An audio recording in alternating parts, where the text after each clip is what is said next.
기도하고 말씀 듣겠습니다. 하나님 아버지 감사합니다. 신년 1월 셋째 주일 주님 앞에 예배합니다.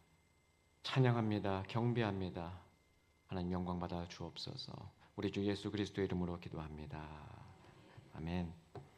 1975년도에 창립된 우리 등산제일교회는 서울시에 있는 25개의 자치구 중에서 가장 성경적인 구이죠. 은평구에 위치해 있습니다.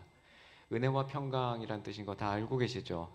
다들 뭐 지명이라든가 또 뭐 보통 그 정도로 구가 이름이 장명이 되는데 어떻게 이렇게 그레이스 앤 피스 성경의 가장 중요한 가치를 은평구라는 이름으로 차용하고 있는지 증산제일교회 바로 은평구의 보석과 같은 교회인 줄 믿습니다. 올해로 50년 된 교회, 2025년을 맞아 성령으로 부흥하는 교회라는 표어로 각 부서마다 비슷한 교육 목표를 갖고 또 으쌰으쌰하는 선생님들을 보니까 저도 절로 또 힘이 납니다. 유치부, 아동부, 청소년부, 또 청년부 각 영역 세대마다 우리 하나님의 말씀과 또 기록된 하나님의 말씀에 순종하며 우리 아이들이 정말 잘 자라기를 마음으로 다짐하면서 오늘 말씀 함께 보겠습니다. 여러분 오늘 설교 제목은 다소 좀 이채롭습니다. 어떻게 보면은 기도 제목 같기도 하고 말이죠. 9글자로 이루어져 있는데요. 함께 저를 따라서 외쳐볼까요? 불쌍히 여겨 주옵소서. 바로 귀신 들린 아들을 데리고 온 이 아버지의 예수님을 향한 외침이자 또 어떻게 보면 기도 제목입니다. 불쌍히 여겨 주옵소서. 요 근래에 상당히 불쌍한 사람들이 많이 우리 주에 목격이 되죠. 한 나라의 행정수반이고 군 통수권자인 대통령이 지금 현재 불쌍한 처지가 되어서 지금 구치소에 지금 수감이 되었습니다. 얼마 전에 제주항공에 타고 있었던 많은 사람들이 어디입니까? 공항이 무안공항이죠. 제가 몰라서 여쭙는 게 아닙니다. 여러분 무안이 무슨 뜻인지 아세요? 힘쓸 무자에다가 안전할 안자입니다. 우리 아무리 힘쓰고 아무리 안전을 힘썼지만 우리 한계가 고스란히 드러난 그 지역이 바로 무안공항입니다. 그곳에서 거의 200명 되는 안타까운 생명이 우리 곁을 떠났습니다. 또 여러분 한번 대규모 참사들 한번 생각해 보시죠. 우리 주의 불쌍한 사건들이 얼마나 많은지요. 혹시 기억하시나요? 2022년 10월 29일 바로 이틀 후에 있을 하루 후에 있을 청년들의 축제를 위해서 모인 곳입니다. 여러분 이제 교통 요충지는 보통 원으로 많이 끝납니다. 제가 살고 있는 안양 평촌 지역에는 인덕원이라는 곳이 있어요. 교통 요충지입니다. 또 원으로 끝난 데가 어디 있나요? 세종특별자치시에 가면은 조치원이라고 있습니다. 또 저기 남양주시에 가면 또 태계원이라고 있습니다. 자, 그러면 서울에 있는 이태원. 네, 이태원은 배가 많이 있는 먹는 배가 많이 있는 곳이에요. 이 장원, 인덕원, 태계원, 조치원 등등 교통 요충지 이 지역은 예로부터 굉장히 발달된 지역입니다. 그런데 이 이태원에서 2022년 10월 29일에 159명이 되는 젊은이들이 이 세상을 떠났습니다. 그곳에는 외국인도 있었어요. 그 안타까운 이태원 압사 사건을 여러분 다 기억하실 겁니다. 그 압사 사고는 사실 그 다음 날에 있을 할로윈 데이를 위해서 많은 젊은이들이 그곳에 모였고 이제 코로나가 엔데믹이 되면서 이제 우리도 한번 놀아보자 그때 모였던 그들에게 있었던 굉장히 안타까운 사건이었습니다. 159명이 죽었습니다. 그 젊은이들이 159명이 죽었습니다. 그 부모들의 마음은 이루 말할 수가 없을 겁니다. 여러분 자식을 가슴에 묻은 그 부모들은 그야말로 가장 불쌍한 분들이십니다. 뿐만 아닙니다. 아내를 잃은 남자를 우리는 호랍이라 부르며 그들을 불쌍히 여기고 있고 또 남편을 먼저 보낸 그 여인들을 우리는 과부라 부르면서 불쌍히 여기고 있습니다. 산을 떠난 나무 또한 불쌍하고 또 물을 떠난 물고기 또한 불쌍한 것입니다. 여러분 그래서 반드시 쌍을 이루어야 합니다. 불쌍하다라는 말은 쌍을 이루지 못했다라는 말에서 유래한 것입니다. 쌍을 이루어야 돼요. 우리 사람은 반드시 쌍을 이루어야 됩니다. 사람 인자입니다. 사람 인자는 반드시 그분에게 기대어야지 사람입니다. 쌍을 이루어야 됩니다. 우리가 쌍을 이루어야 될 그분은 바로 하나님입니다. 복의 근원이신 그 하나님에게 우리 인생을 의탁하고 우리의 모든 것을 의지해야 우리는 더 이상 불쌍하지 않게 됩니다. 따라서 불쌍히 여겨달라는 것은 쌍을 이루지 못한 우리의 모습을 그대로 주님 앞에 아뢰고 나와 짝을 이루어 주시옵소서, 나와 쌍을 이루어 달라고 하는 가장 지고지순한 우리의 기도 제목인 것입니다. 오늘 이 본문은 마가복음 9장 본문인데 우리 아이들과 함께 이 본문을 나눈다면 우리 아이들이 먼저 질문하는 것이 이것입니다. 귀신 있어요? 라는 것입니다. 귀신 있습니까? 분명히 우리는 성경에서 귀신을 발견했기 때문에 귀신은 있어 라고 전제를 하고 이야기를 하지만 우리 아이들이 생각하는 그 귀신과 성경이 말하는 귀신은 엄연히 다르다는 것을 선생님들이 알려주셔야 합니다. 굉장히 중요한 대목이고 이 귀신이라는 영역은 사실 우리가 신앙생활을 하면서 하나님 못지않게 우리가 의식하고 지내야 되는 영역이기 때문입니다. 여러분 귀신 있습니까? 있어요. 그런데 우리의 의식을 완전히 잠식하고 있는 그 귀신의 정체는 성경이 이야기하는 것과 완전히 다릅니다.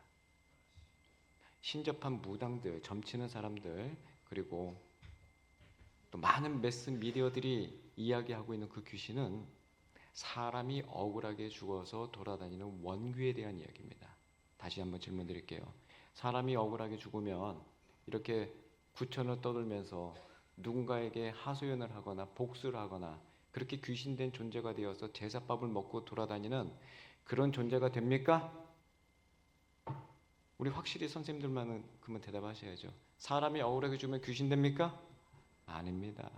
절대 그렇지 않아요. 한번 죽는 것은 이치되 히브리서의 말씀이죠. 한번 죽음 이후에는 심판을 통해서 우리는 왔던 그곳으로 돌아갑니다. 그래서 우리 아이들이 진짜 내 인생은 어떻게 흘러가는가를 제대로 생각해보는 그 시기를 우리는 사춘기라고 합니다. 뭐라고요? 사춘기. 사춘기는 부모에게 짜증내거나 2차 성장이 나타나는 그런 시기 정도가 아니라 그건 호르몬 증세예요. 그거는 대수롭지 않습니다. 진짜 중요한 것은 사춘기가 무엇이냐는 거예요. 사춘기는 생각할 사자로 씁니다. 죽을 사나 넉사자를 쓰지 않아요. 생각할 사입니다. 우리 아까 청소년부의 표가 뭐였어요? see, think였어요. 생각을 해야 됩니다. 그 다음에 추는 뭘까요? 추는 봄이잖아요. 봄이 무슨 뜻입니까? 봄. 봄은 4계절 중에서 첫 번째 계절, 바로 여름, 가을, 겨울 다음에 오는 계절, 그 봄이 되어야 비로소 농경사회에서는 내 눈으로 직접 개구리도 보고 새싹도 보고 꽃도 보고 하는 겁니다. 바로 봄은 보다의 명사형입니다. 보다라는 뜻이에요. 보다. 따라서 이번 청소년부의 표현은 see, think 다 들어가 있는 거예요. 사춘기가. 사춘기는 무슨 뜻이라고요? 생각해 보는 때입니다. 뭘 생각해 봐야 될까요? 나 나중에 누구랑 사랑할까? 나 어떤 직업 가질까? 그 정도가 아닙니다. 진짜 중요한 3가지를 생각해 봐야 합니다. 첫 번째, 나 어디서 왔지? 영어로 말씀드릴게요. Where did I come from? 나 어디서 왔지? 이 육신은 엄마 아빠를 통해서 이 땅에 태어난 것이지만 나의 이 혼과 영은 반드시 나의 출처를 정확히 알고 인지를 해야 됩니다. Where did I come from? 나 어디서 왔지? 우리는 어디서 왔습니까? 우리는 하나님 나라에서 왔습니다. 하나님께서 이 푸른 지구별에 우리를 보내주신 거예요.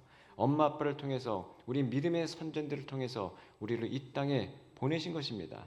우리는 하나님 나라가 우리의 고향인 줄 믿습니다. 거기에서 온 우리는 이 땅에서 What is the meaning of life? 인생의 의미가 무엇인지를 정확히 기억하고 판단해야 돼요. 우리 왜 삽니까? 왜 우리는 제주항공이나 수많은 교통기관을 탕했는데 우리는 죽지 않고 왜 생명이 보존되어 있습니까? 어쩌다 운이 좋았습니까? 나가질 않아서 살고 있어요. 나가는 게 가장 위험하다고 어떤 분은 여행도 안 가더라고요. 여러분 집에서 숨 쉬다가도 자고 일어나다가 돌연사는 분도 있습니다. 많습니다. 우리의 생명이 있는 것은 반드시 이것이 있기 때문입니다. 따라합시다. 사명. 사명 때문에 생명이 존재하는 거예요. 그 사명이라는 것은 하나님이 우리를 부르시는 소명과 연결되어 있는 거예요. 그래서 calling, ambition, 소명과 사명은 쌍으로 붙어 다니고 이 소명과 소명은 반드시 생명이 유지된 상태에서 지속이 되는 겁니다. 우리의 소명과 사명은 생명이 사라지면 끝납니다. 없습니다. 따라서 생명이 굉장히 중요한 거예요. 따라합시다. 생명, 사명, 소명 세트로 연결된 겁니다. 이것이 바로 인생의 의미입니다. 우리는 반드시 이 땅에 살아야 될 그 사명이 있기 때문에 불러주신 그 하나님이 나에게 이 땅에서 살아갈 그 이유, 나에게 생명을 주신 그 목적을 우리가 이 땅에서 사명으로 연결시켜야 되는 거예요. 그 사명의 첫 번째는 뭡니까? 따라합시다. 예배. 우리를 창조하신 그분, 우리를 사랑하시는 그분께 우리의 전 존재를 다하여 하나님 앞에 예배하는 것이 우리의 첫 번째 사명인 줄 믿습니다. 그 사명을 다한 사람은 하나님께서 생명을 거둬가십니다. 생명을 주신 분도 하나님이시오. 거둬가시는 그분도 하나님이신데 우리는 생명이 거둬지는 그 순간 우리의 영은 다시 하나님 품으로 돌아가게 되어 있습니다. 그래서 우리는 생명이 다한 그분을 향하여 뭐라고 부릅니까? 그분 어제 돌아가셨어 라고 하죠. 돌아가는 겁니다. 그런데 결코 돌아가려고 하지 않는 사람들이 너무너무 많습니다. 내 힘, 내 뜻, 내 방식, 내 힘대로 살다가 돌아가기는커녕 내 인생, 내 마음대로 살다가 그렇게 한 생애를 허무하게 사라지는 많은 사람들이 있어요. 저는 2022년 10월 29일 이태원의 그 압사 사고가 매우 상징적인 사건이라고 생각합니다. 사랑하는 여러분, 우리가 오늘 이렇게 생명이 보존되고 오늘 이렇게 다른 곳에 있지 않고 하나님의 전에 나와서 찬양을 하고 기도를 하고 말씀을 듣고 이 복된 시간을 누리는 것은 우리에게 주어진 이 놀라운 사명과 소명이 생명과 연결되어서 생명이 다하는 그 순간까지 모든 사람들이 예배하지 않는 그 자리에서도 나는 그분께 예배하리라 다짐하는 하나님 백성의 놀라운 특권인 줄 믿습니다. 사랑하는 여러분, 오늘 본문에는 변화산에서 사랑하는 제자 야고보, 요한, 베드로와 함께 놀라운 변화된 모습을 보여주신 예수님께서 밑으로 내려왔더니 9명의 제자들이 머리를 극적거리고 있는 겁니다. 그리고 다른 서기관들과 함께 논쟁을 하고 있는 그 제자들, 그리고 굉장히 얼굴이 붉게 상기된 한 남자, 그리고 저쪽에서 몸이 뒤틀리고 뻣뻣하게 굳은, 그리고 파리하게 이미 중증으로 진행된 귀신 들린 한 청소년, 이들이 모여 있어요. 그리고 구경꾼들이 모여 있습니다. 이런 장소에 예수님께서 변화산에서 내려오시자 그 제자들에게 묻는 겁니다. 도대체 이게 어떤 일이냐? 예수님께서 몰라서 묻습니까? 그렇지 않아요. 다 알매도 불구하고 그 상황을 다시 한번 제대로 전개하기 위해서 깨우침을 주고자 이야기를 거시는 거죠. 그때 귀신 들린 아들의 아버지가 하소연을 하듯이 예수님께 이야기합니다. 당신의 제자들이 내 아들을 고치지 못합니다. 예수님께서 그 아이를 데려와라 하시죠. 믿음이 없는 세대야 책망하시는 것 같지만 우리의 보편적인 그 믿음 없음을 다시 한번 재확인시켜 주신 예수님께서 내가 언제까지 너희와 함께 있어야 되느냐, 내가 언제까지 너와 참아야 되느냐, 그 아이를 데려와라. 이미 이 아이는 거품을 물고 몸이 뒤틀린 채 귀신이 들어있었고 예수님은 불쌍히 여기며 그 부자를 바라보십니다. 언제부터 그랬느냐? 아주 어릴 적부터 그렇습니다. 이 아비의 인생은 이 아들 때문에 정말 힘든 인생이었을 거예요. 어떤 일을 했는지는 모르지만 또 아내나 다른 자녀들의 이야기에는 없지만 이 아들 하나 때문에 완전히 인생이 어그러졌을 겁니다. 그렇게 힘든 시간을 보내다가 여러분 마가복음 7장에 보면 한 여인이 예수님께 찾아가죠. 이 여인은 유대인도 아닙니다. 저 헬라인이에요. 수로보니게 여인입니다. 페니키아 여인이에요. 이 여인 또한 귀신 들린 딸이 있습니다. 이 이방 여인이 예수님께 찾아가서 그 믿음 때문에 예수님께서 그 수로보니가 여인의 딸의 다 고치시는 그 소문을 들었던 이 귀신 들린 아들의 아버지가 찾아온 것이에요. 인생이 완전히 어그러지고 망가지고 힘든 이 부자가 예수님께 찾아온 이 순간은 어떻게 보면 막장입니다. 맨 마지막까지 온 거예요. 병원인들 안 갔겠습니까? 용한 점장이나 무당 안 찾아갔겠어요? 다 찾아왔습니다. 그러다 찾아온 곳 바로 이 예수님 그리고 그의 제자. 그런데 3명의 제자와 함께 변화산에 올라가신 예수님은 온데간데 없고 9명의 제자만이 있어서 그의 제자라면, 그리고 이 제자들도 귀신을 쫓았다는 소문을 들었기 때문에 이 아들을 맡겼건만 귀신을 내쫓지 못합니다. 그렇게 황망한 순간에 예수님께서 내려오신 것이고 예수님은 그 아이를 데려와라, 그리고 예수님께서 말 못하게 하고 듣지 못하게 하는 이 더러운 귀신아 떠나갈지어다 했을 때 그 아이가 죽은 것처럼 뻗어버립니다. 사람들이 수군거립니다. 죽었다 죽었다. 예수님께서 그 손을 잡고 일으키시죠. 마치 달리다 쿰, 일어나라 소녀야, 일어나라 아들아, 내 손을 잡고 일어나라. 이 아들이 일어납니다. 이 사건 중간에 여러분께서 가장 좋아하시는 그 놀라운 명대사가 있습니다. 우리 함께 그 대사를 읽어보겠습니다. 23절입니다. 23절, 여러분이 너무너무 좋아하시는 이 말씀입니다. 시작. 예수께서 이르시되 할 수 있거든이 무슨 말이냐, 믿는 자에게는 능히 하지 못할 일이 없느니라 하시니. 그러니까 능력이라는 말이 줄이면 능력이죠. 능히 하지 못할 일이 없다. 그러니까 능력이 이 자리에서 나오기 때문에 할 수 있거든이 무슨 말이냐. 젊은이들은 요거를 아주 압축해서 이렇게 할 수 있거든이 무슨 말이냐, 뭔솔 이런 식으로 표현해요. 예, 할 수 있거든이 뭔솔, 갱됨, 믿는 잔 됨, 이렇게 표현합니다. 할 수 있다면, if you can, 당신께서 능력이 있다면 내 아들 좀 고쳐주시오 하는 거죠. 그런데 여러분, 우리는 이렇게 성경 봉독을 통해서 간단하게 이야기하는 것 같지만 평생을 이 아들 때문에 몸부림을 치면서 인생을 완전히 속이 문드러졌던 사람이 이 아비입니다. 이 아비가 마지막 지푸라기 잡는 심정으로 예수님께 말씀하신 그 장면은 할 수 있거든 도와달라고 하는 그 대목인데, 여러분 그 대목이 굉장히 중요합니다. 22절입니다. 함께 크게 읽어야 됩니다. 22절 시작. 귀신이 그를 죽이려고 불과 물에 자주 던졌나이다. 그러나 무엇을 하실 수 있거든 우리를 불쌍히 여기사 도와주옵소서. 이건 이 아비의 외침이자 하소연이자 한탄이자 기도입니다.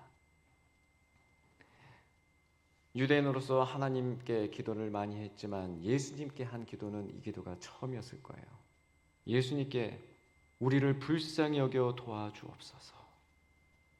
이 아비의 이 외침, 그 외침을 들으신 예수님께서는 그 아들을 고치죠.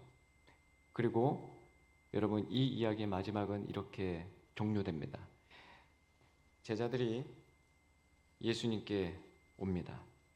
집에 들어가서 28절입니다. 제자들이 조용히 묻자오되 우리는 어찌하여 능히 그 귀신을 쫓아내지 못하였나이까? 굉장히 민망하고 더 머리를 극적거리면서 왜 우리는 안 된 거죠? 여러분, 제자들이 그 전에는 귀신을 쫓는 능력을 받아서 실제로 2명씩 짝지어서 마을마다 돌아다니면서 귀신을 내쫓는 축기 사역을 했습니다. 그 능력을 가지고 했어요. 근데 왜 여기서는 안 됐습니까? 기도 안 했습니까? 질문할게요. 기도 안 한 거예요? 근데 우리는 왜 서둘러서 그렇게 결론 내죠? 29절입니다. 시작. 이르시되 기도 외에 다른 것으로는 이런 종류가 나갈 수 없느니라 하시니라.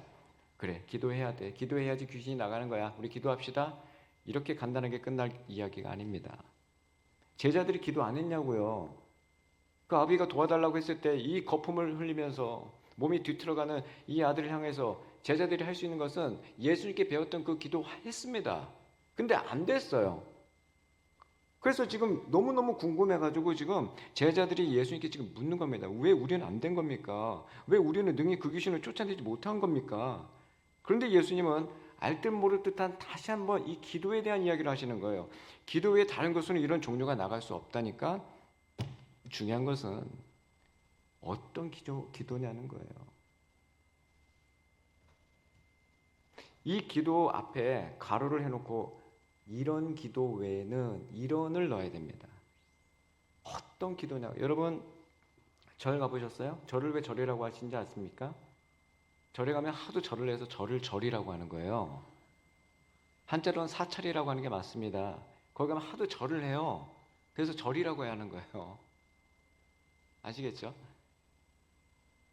절에 가면 그 사람들이 절도 하지만 뭐도 합니까? 그들은 절만 하지 않아요. 절을 하면서 기도합니다. 묵주 돌리면서 마리아 신상 앞에서 천주교인들은 무지무지하게 기도합니다. 천주교 불교만 그런 줄 아십니까? 제가 2주 전에 인도 갔다 왔는데요. 인도는요, 인구가 공식적으로 13억인데요.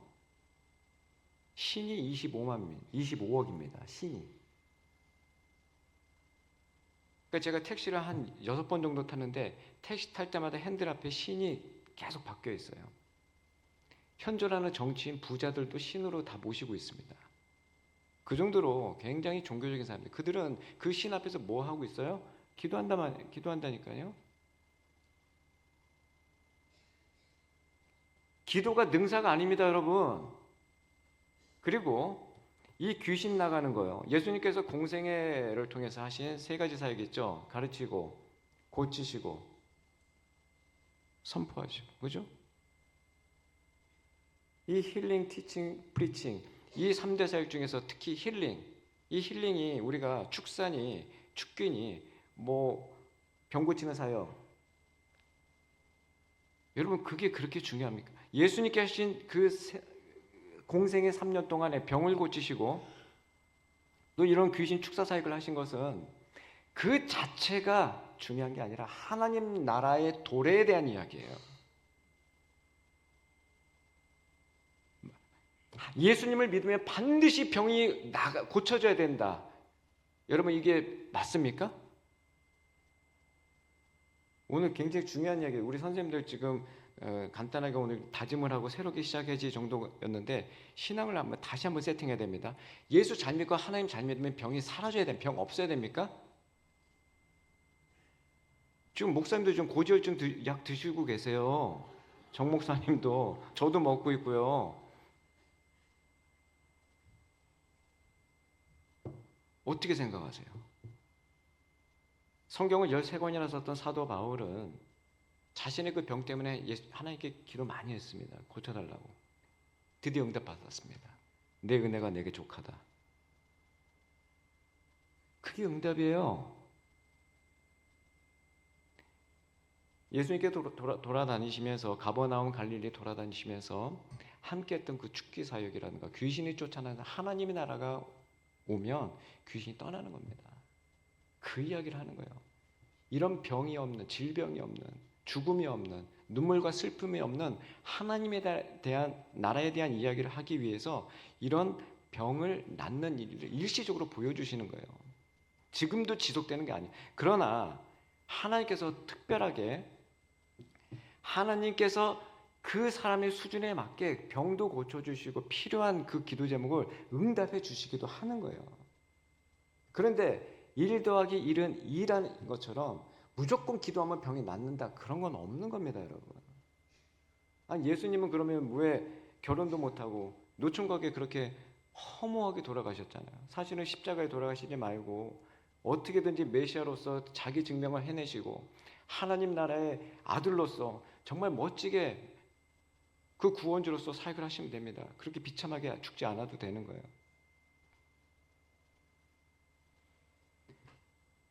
이 귀신 들린 아들, 이 아들 때문에 힘들었던 그 아비가 예수님께 찾아와서 소리를 지릅니다. 우리 부자를 불쌍히 여겨 도와주옵소서. 여러분 그 기도가 바로 예수님께서 말씀하신 29절의 그 기도입니다. 제자들도 기도했어요. 그러나 제자들이 했던 그 기도는 어느새 자신의 능력을, 귀신을 쫓아내는 그 능력을 사유한, 자신을 의지하고 자신을 믿고 나의 힘으로 기계적으로 기도했던 그 기도로 귀신이 나가지 않은 거예요. 그 아비의 기도는 내 힘으로는 할 수 없으니 마치 어린아이처럼, 어린아이가 왜 하나님 나라에 갈 수밖에 없습니까? 예수님께서 끊임없이 이 아이 같아야 하나님 나라에 갈 수 있다 말씀하시는 그 어린아이가 무슨 의미예요? 아이처럼 순수해야 하나님 나라 간다는 얘기입니까? 그런 얼토당토하는 말씀하시면 안 돼요. 우리 어린이부 선생님, 애들이 순수해요? 베이비시트가 무슨 뜻인지 아세요? 애들 때문에 애들 깔고 안고 싶다, 그런 뜻이잖아요.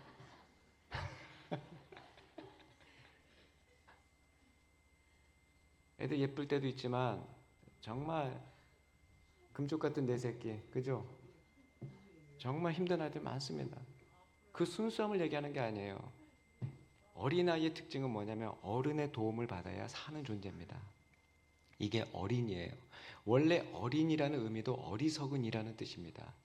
영맨이 아니라 원래 의미는 풀리시맨이에요. 어리석은 이가 어린이에요. 그러니까 내 힘으로 못해요, 도와주세요. 이게 바로 어린입니다. 예수님이 말씀하신 그게 바로 그거예요. 내 힘으로는 못 가요, 하나님 나라. 바로 예수님 도와주세요. 예수님의 부어주신 그 놀라운 은혜로 나는 하나님 나라에 갈 수 있습니다. 그 얘기를 하는 거예요. 제가 2주 전에 그 인도 갔다 왔다고 말씀드렸는데 주재원들이 모여서 한인들이 그곳에서도 열심히 잘 살고 있고 또 청소년들이 예배를 하고 있더라고요. 인도가 얼마나 넓고 사람도 얼마나 많은지, 그리고 길거리는 소, 개 뭐 이런 것들이 다 튀어나와가지고 그냥 뭐 아수라장입니다. 그런 열악한 곳에서도 이 아이들이 하나님께 예배하는데 얼마나 귀한지 몰라요. 그런데 제가 집회를 인도하는데 집회 전에 한 분을 만나게 됐는데 선교사님입니다. 그 선교사님의 아버님이 바로 유명한 어린이 찬양 작사 작곡가예요. 그분이 했던 작사 작곡이 유명한 게 많이 있는데 이겁니다. 우리 선생님들은 제가 선창하면 좀 같이 해주세요. 돈으로도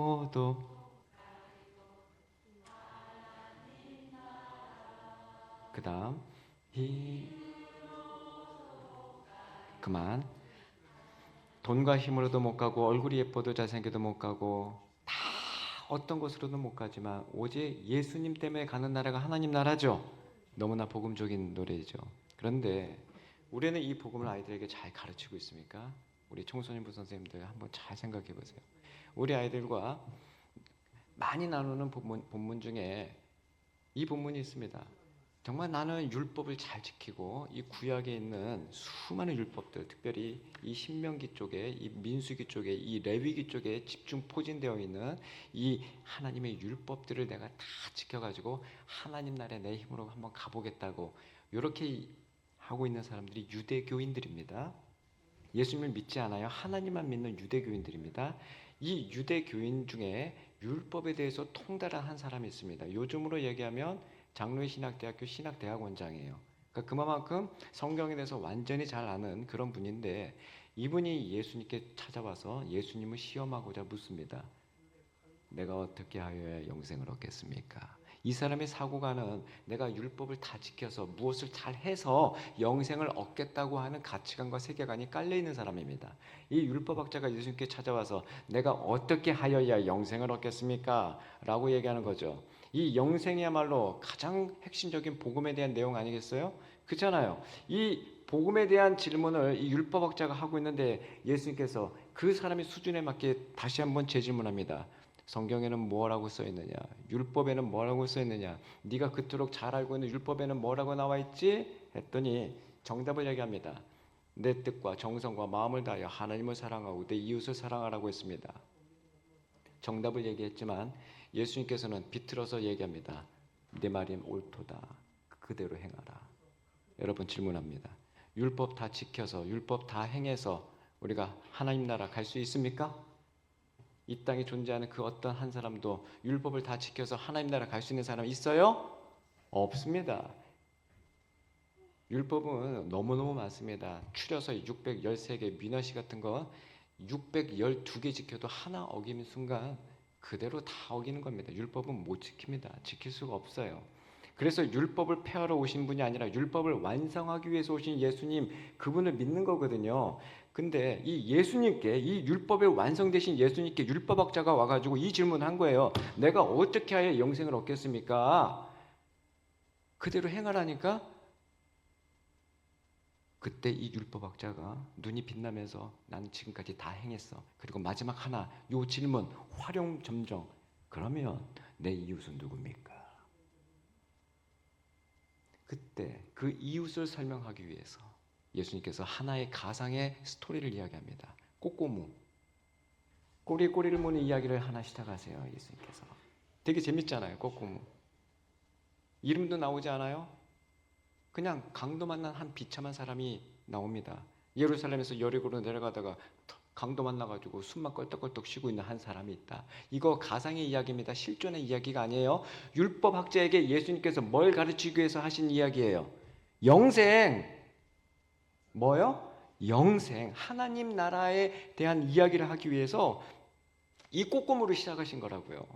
강도 만난 사람이 있어. 한 사람이 왔는데 그 사람은 제사장이야. 보더니 반대편으로 돌아갔어. 두 번째 사람 레위인인데 그 사람도 강도 만난 사람 보더니 반대편으로 갔어. 세 번째 사람 사마리아 사람이야. 유대인하고 완전히 원수지. 강도 만난 사람하고 완전히 원수야. 근데 이 선한 사마리아가 웬일인지 불쌍한 마음이 들어가지고 물과 포도주를 부어버리고 짐승이 태워가지고 여관에게 데려다 주고 두 렙돈을 주고 내가 다음에 다시 올 때까지 잘 보호해달라 이렇게 얘기했어. 율법학자야, 너는 누가 강도 만난 사람이 이웃이라고 생각하느냐? 여러분, 율법학자가 예수님께 누가 내 이웃입니까? 라고 물어봤는데 예수님은 율법학자에게 뭐라고 질문합니까? 누가 강도 만난 자의 이웃이냐? 라고 질문하죠. 좀 다른 이야기예요. 핀트가. 잘 보셔야 돼요. 그리고 우리는 서둘러서 이 이야기의 결론을 가지고 우리 아이들에게 어떻게 하셨어요? 유치부 선생님도 대답해 보세요. 율법학자가 자비를 베푼 자입니다. 이렇게 얘기하잖아요. 사마리아라는 그 이름을 입에 올리기도 싫은 거예요. 그러니까 자비를 베푼 자입니다. 그러니 예수님께서 그 율법학자에게 뭐라고 합니까? 너도 가서 이와 같이 하여라 라고 하잖아요. 그래서 우리는 아이들한테 뭐라고 얘기합니까? 우리도 이와 같이 하자. 우리도 빨리 저기 유치원 가서 혼자 밥 먹고 있는 아이들 있지? 이렇게 외롭지 않게 같이 밥 먹어주는 정말 착한 일 하자. 우리 고등학생들 뭐 하고 있어? 너 2,000원 그거 PC방 갈 수 있는 거 그거 힘든 아이한테 좀 줘. 너 선한 사마리아 못 봤어? 강도 만난 사람 도와야지. 우리 성경 믿잖아. 할렐루야. 많은 건강한 교회라고 자처하는 교회들도 선한 사마리아 헌금도 하고 사마리아 병원도 짓고 막 좋은 일 하자는 거예요. 그 본문이 그 본문입니까? 그 얘기 하려고 예수님께서 그 꼬꼬무를 하신 거예요?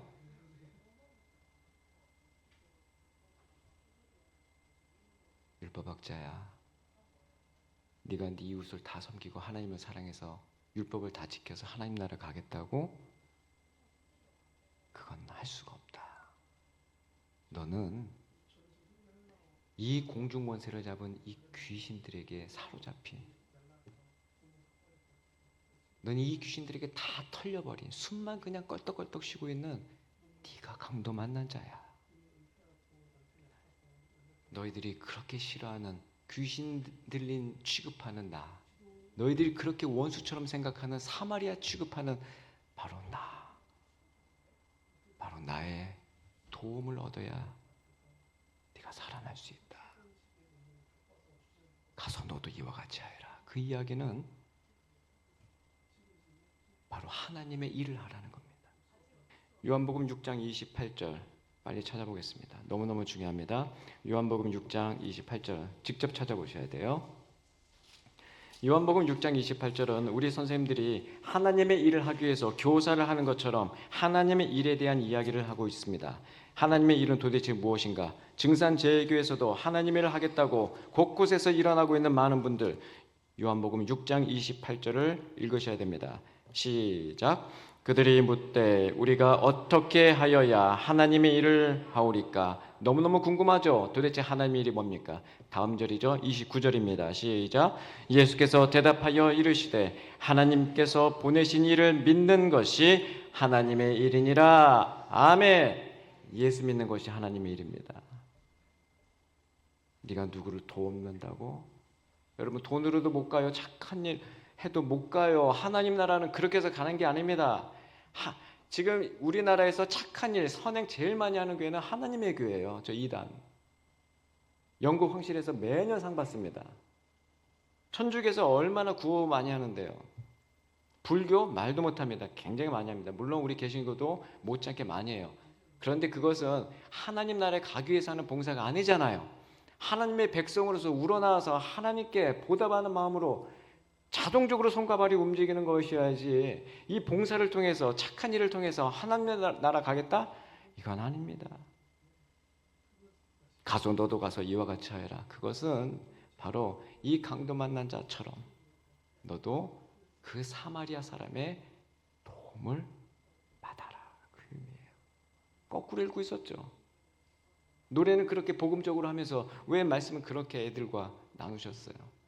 우리 선생님들이 교육을 제대로 하기 위해서는 학생, 교사, 이 교육 객체와 교육 주체가 중요한 만큼 교육의 3요소 중에 이 세 번째, 바로 따라합시다. 교육과정. 교육과정은 과정이 프로세스가 아니에요. 커리큘럼입니다. 교육 내용이에요. 우리 기독교 교육, 교회 교육의 내용은 하나님의 말씀입니다. 아멘. 공교육은 교육과정이 7년마다 바뀌어요. 그래서 계속 개정교육과정. 지금 현재 2022년 개정교육과정으로 7년 동안 공부하고 7년 후에는 수능이 개편됩니다. 세상의 교육은 교육과정이 바뀌어요. 그러나 우리의 교육과정은 1600년 동안 쓰여진 40여 명의 저자들이 쓴 2500명의 인물들이 나오고 1500개의 지명이 나오고 1189장이 있는 이 어마어마한 이 하나님의 말씀, 이 말씀이 우리의 교육과정입니다. 그러니 이 교육과정이 우리의 마음과 정성을 다해서 이 기록된 하나님의 말씀 앞에 순종을 다하여 정말 따르겠다는 그 모습이 우리 선생님들에게 먼저 있어야 되지 않겠어요? 이 귀신 들린 아들이 물과 불에 들어가서 정말 힘들어하는 그 아비의 그 외침, 저는 이 모습은 2000년 전의 그 장면뿐만 아니라 지금도 유효하다고 생각합니다. 2025년 제가 아까 말씀드렸던 이태원 지역은 외국인들이 많이 오는 관광 특구 지역이죠.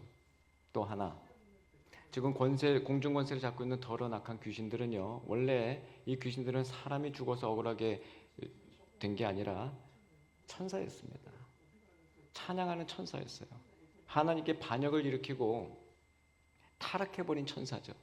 얘네들이 원래 본문은 뭐였습니까? 찬양이에요. 음악입니다.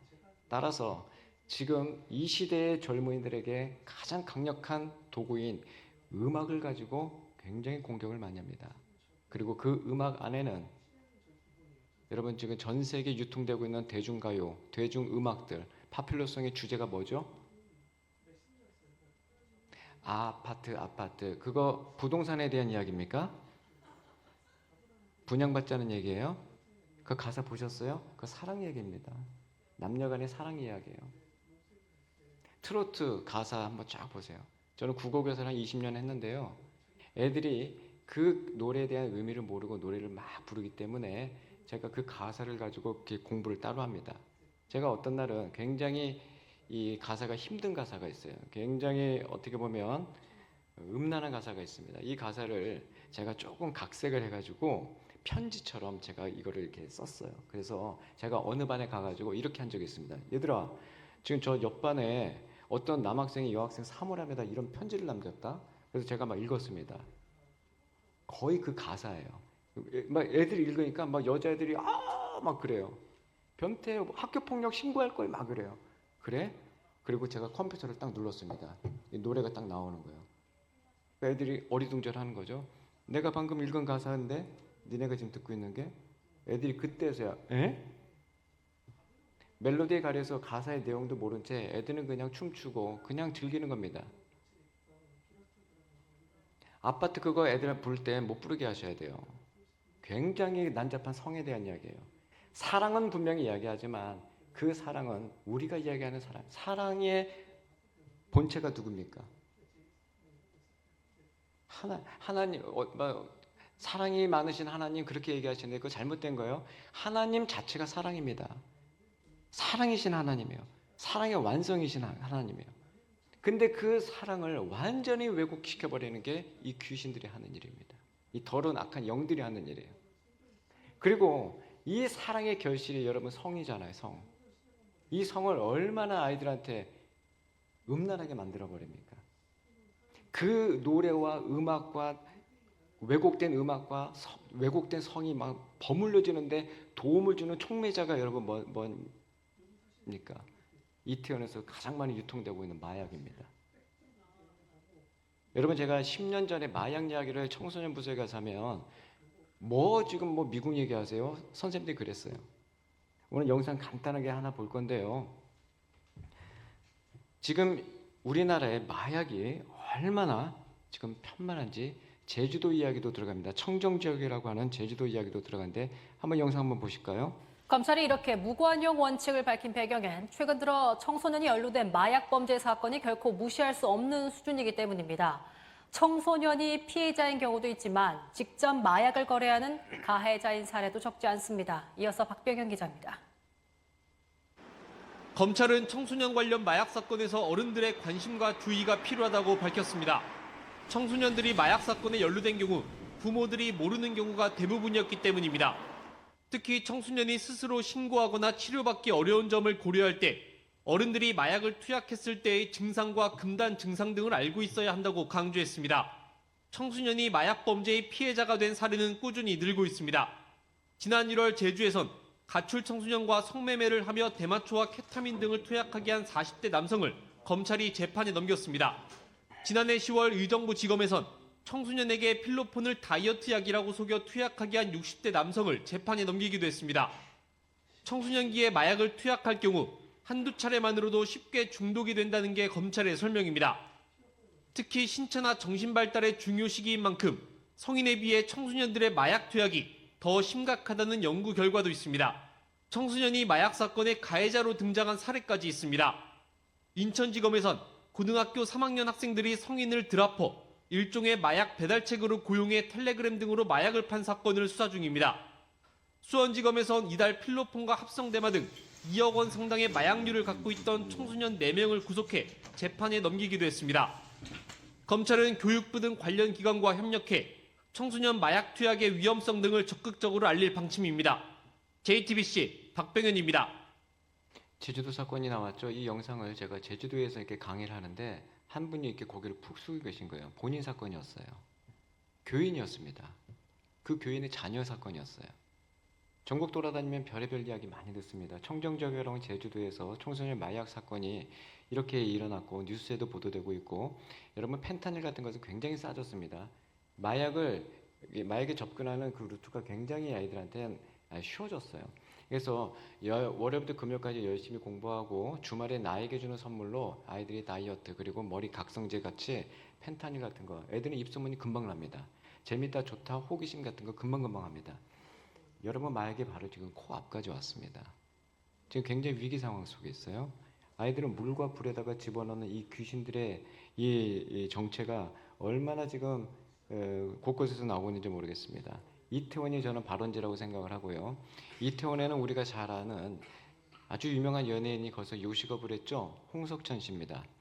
홍석천 씨가 이태원에서 아주 오랫동안 요식업을 했는데 그 사람의 아이콘은 뭐죠? 성적인 문제입니다. 성의 문제예요. 여러분 지금 매우 차별금지법이라든가 이러면서 동성애 차별하지 맙시다 이렇게 곳곳에서 이야기하고 있는데 여러분 이 동성애에 대한 이야기는 건강과 직결된 겁니다. 굉장히 중요한 겁니다. 여러분 성이라는 것은요 마음 심자를 쓰고요 그 다음에 날생 생을 씁니다. 성은 남녀 간의 성행위를 통하여서 생명이 탄생됩니다. 그렇기 때문에 굉장히 중요하고 이 사랑은 반드시 교육이 필요한 거예요. 사랑이 되기 위해서는 인티머시, 친밀감도 중요하고 라이크, 그 다음에 패션, 열정도 중요하지만 사랑이 되기 위해서는 가장 중요한 것이 커미트먼트, 리스폰시빌리티, 책임감이에요. 헌신입니다. 끝까지 책임을 져야 된다는 그 헌신까지 가지 못하기 때문에 이 시대의 수많은 그렇게 인스턴트 사랑, 즉흥적인 사랑, 금방 끝나고 금방 고백하고 금방 흩어지는 노랫말이 다 대부분 그겁니다. 그냥 아파트에서 엘리베이터 열리고 마음에 들어가지고 그냥 모텔 가서 몸 섞어버리고 이런 이야기들이 곳곳에서 판치는 동서고금을 막론하고 이 성적으로 무너진 이 전략은 사단이 지금 취하고 있는 전략이에요. 가장 아름다운 이 성. 여러분 그래서 성경에서 혹시 이 책을 아세요? 66권 중에서 가장 아름다운 노래라는 책 아세요? 아가서입니다. 아름다울 아자에 노래 가자예요. 영어 성경 Song of Songs입니다. 노래 중에 노래. 노래를 잡고 있고요. 사랑 이야기입니다. 아가서 제대로 보시면요. 이거 야에서 못 봐요. 자음, 시옷, 리을, 미음. 솔로몬 똑같이 시옷, 리을, 미음, 술람미 여인. 남자 솔로몬과 여자 술람미 여인 두 명의 이 남녀의 사랑을 해놓은 이 아가서는요. 읽을 때마다 어떻게 하나님 얘기가 한 번도 없는데 성경에 들어가 있지? 하나님이 한 번도 안 나와요. 아가서에는 에스더서도 마찬가지입니다. 하나님 얘기가 한 번도 안 나와요. 그런데 왜 그게 성경에 들어가 있는가? 그 남녀의 그 진한 사랑처럼 하나님이 우리를 너무너무 진하게 사랑하신다는 겁니다. 그 사랑의 본체이신 하나님을 그 책을 통해서 그 노래를 통해서 우리가 발견해야 되는 거예요. 근데 우리는 이 시대에 우리의 노래는 너무너무 가짜 사랑이 판치고 있는 거예요. 아파트 부르면 정말 우리가 아주 신선하게 사랑할 것 같아요. 애프터 라이크 아이브가 불렀죠. 2022년. 그때 이태원 압사 사고 그때 굉장히 제일 인기 1위가 바로 애프터 라이크예요. 애프터 라이크가 무슨 뜻이에요? 좋아하는 것 다음에 그런 뜻이에요. 이 노래 주제가 뭡니까? What is after like예요. 좋아하는 것 다음에 뭐야? 당연히 사랑이죠. 좋아하는 것 감정 다음에 사랑, 그리고 그 사랑은 금방 또 식어서 헤어지고 끝나고. 진짜 홍수 시대에 홍수가 일어나면 먹을 물이 없는 것처럼 사랑 다 도취해서 사랑을 노래하지만 진짜 사랑을 발견하지 못하는 이 시대에 우리 아이들에게 무엇을 보여줘야 되겠습니까? 따라합시다. 복음은 다름이 아니라 하나님은 사랑이시다라는 것을 알려주셔야 되는 거예요. 그 선한 사마리아인의 그 도우심, 그것이 복음인 것이고, 그 선한 사마리아인만이 불쌍한 마음이 들었던 겁니다. 성경에 정확히 나와요. 선한 사마리아인이 그 강도 만난 자를 보고 불쌍한 마음이 들어. 따라합니다. 스플랑크 니조마에. 조금 어렵지만 다시 한번 스플랑크 니조마에. 헬라어예요. 한 번 더 스플랑크 니조마에. 오늘 설교 다 잊으셔도 요거 하나만은 건져갑시다. 마지막 스플랑크 니조마에. 불쌍한 마음이래요. 불쌍은 노래방에서 우리 어르신들이 자주 부르는 노래 중에 하나가 뭐가 있죠? 미아리 고개. 남편을 인민군에게 끌려가면서 너무너무 속상하면서 눈물 훔치는 한 여인의 이야기죠. 미아리 고개를 넘어가는 단장의 미아리 고개. 그 단장이 무슨 뜻입니까? 짧은 지팡이를 짚고 간 거예요. 단장이 무슨 뜻이에요? 장이 끊어졌다는 얘기예요. 그 남편이 끌려가면서 내 장이 다 끊기면 애가 끊는다는 게 바로 그거거든요. 이 단장은 중국 고사성에서 온 말입니다. 어떤 남자가 대나무 숲을 지나가는데 너무 귀여운 원숭이가 있길래 새끼 원숭이를 데리고 막 간 거예요. 배를 타고. 근데 저쪽에서 어미로 추정되는 큰 원숭이가 막 쫓아오는 겁니다. 그러더니 배로 확 올라타는 거예요. 근데 웬일이에요? 그대로 죽어버린 거예요. 왜 그러지? 배를 갈라봤더니 장이 다 끊어져 있어요. 새끼를 잃은 그 어미의 장이 다 끊어진 겁니다. 이게 바로 스플랑크 니조마이예요. 왜 예수님께서 하신 그 꽃고무에, 예수님께서 하신 그 이야기에 이 단장 스플랑크 니조마이가 누구한테 가입이 된 거예요? 사마리아인에게 있었던 겁니다. 여러분 일본이 가라앉는다 이런 뉴스 들으면 잘 됐다 그런 고소한 마음 드시잖아요. 유대인들은 사마리아인하고 그렇게 원수지간입니다. 서로 감정이 안 좋아요. 그런데 어떻게 사마리아인이 유대인을 향해서 불쌍한 마음이 듭니까? 이 강도 만난 사람이요 힘이 있었다면 사마리아인 저리 가면서 그대로 따귀를 때렸을 거예요. 나 네 도움 안 받아. 근데 이 사람이 완전히 너덜너덜해져 가지고 숨만 쉬고 있다니까요. 이게 바로 우리의 모습이 돼야 된다는 거예요. 면목 없이 아무 힘 없이 내 공로 없이 예수님의 도움을 받아서 내가 살아나는 거예요. 이게 바로 복음인 줄 믿습니다. 그 이야기를 아이들에게 해줘야지. 뭐요? 착한 일 하라고요? 노래는 왜 그렇게 하면서 왜 애들 보고 착한 일을 하래요? 착한 일은 자동적으로 복음을 아는 자에게 따라오는 선물과 같은 거예요. 사랑하는 여러분, 이제 영상 하나만 더 볼 건데요. 제가 모두에 말씀드린 이태원 영상입니다. 잠깐 보시죠. 처음에는 사실 다른 사람들도 다 저처럼 생각했을 거예요. 금방 구조될 거다. 근데 이게 온 몸이 다 엉킨 채로 있었으니까 다 같이 뒤로 가달라는 소리를 치는 빈도가 줄었고, 그 다음에는 비명이 늘었고, 그 다음에는 아무 소리가 점점 소리 자체가 줄어드는 거예요. 내 주변에 있는 사람들이 많이 꺼져가고 있구나. 직접 생존자의 목소리입니다. 그 자리에서 운이 좋은지 몰라도 어떻게 보면 이 여학생은 친구들이 꺼져가고 있는 그 상황 속에서 간신히 살아남아 지금도 PTSD라고 하죠. 그 증후군에 시달리면서 그 시간을 자신의 인생 속에서 멈춰 있다고 해요. 여러분, 우리는 이미 다 잊어버렸습니다. 나랑 상관없는 사건이었으니까 다 잊어버렸어요. 좀 불과 2년도 지나지 않는데 2년은 지났나요? 다 잊어버렸습니다.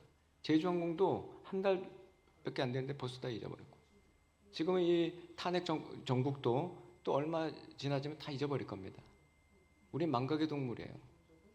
근데 여러분, 우리는 지금 교사라는 직분을 가지고 또 성도라는 이름으로 또 각자의 직분을 가지고 재직이라는 이름으로 성도의 삶을 살아가고 있지 않습니까?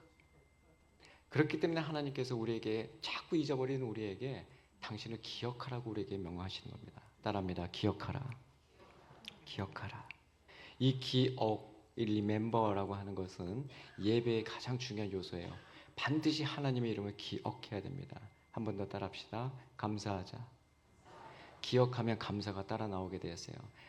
나는 내 힘으로 도저히 할 수 없는 그 일들을 하나님께서 이미 다 해내시고 나를 부르시고 소명, 나를 거듭나게 하시고 중생, 그리고 나를 왔던 길에서 돌이키게 하시고 회심. 따라합니다. 소명, 중생, 회심 합쳐서 소중회.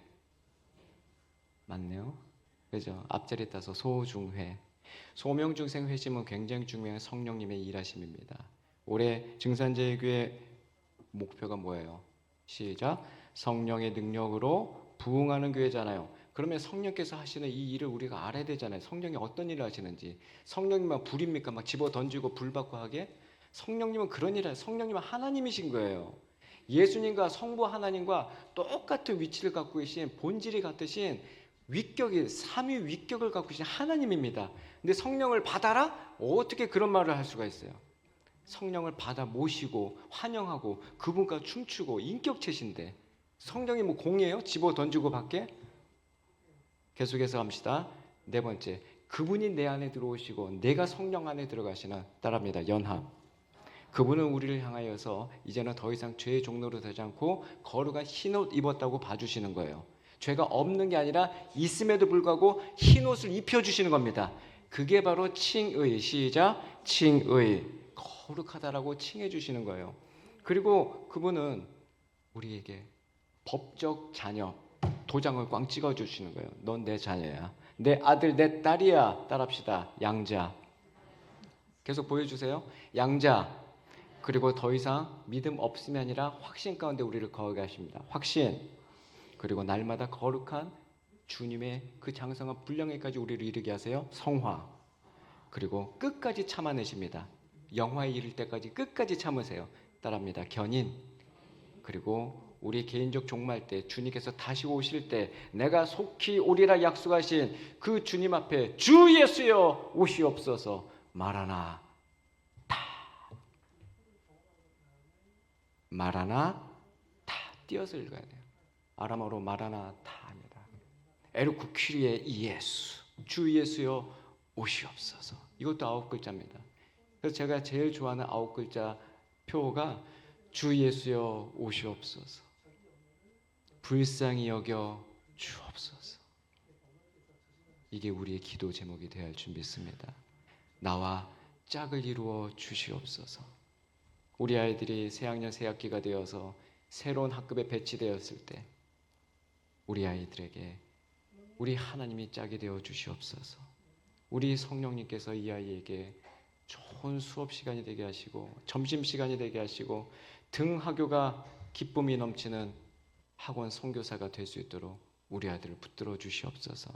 그런 기도를 하셔야지. 언제까지 키 크게 해주세요, 언제까지 성적 오르게 해주세요, 언제까지 여드름 낫게 해주세요, 맨날 그런 기도. 그런 거는 이방인들도 하는, 불교에서도 다 하는 기도예요. 우린 그들과 달라야 되잖아요. 하나님을 믿는데, 예수 그리스도를 주라고 고백하는데 똑같은 기도를 하고 있으면 뭐냐고 도대체. 하나님 우리와 짝이 되어 주시옵소서. 이것처럼 좋은 기도가 없어요. 따라합니다. 불쌍히 여겨 주옵소서. 이 기도 제목이 여러분의 입술에 끊이지 않기를 주의 이름으로 축복합니다.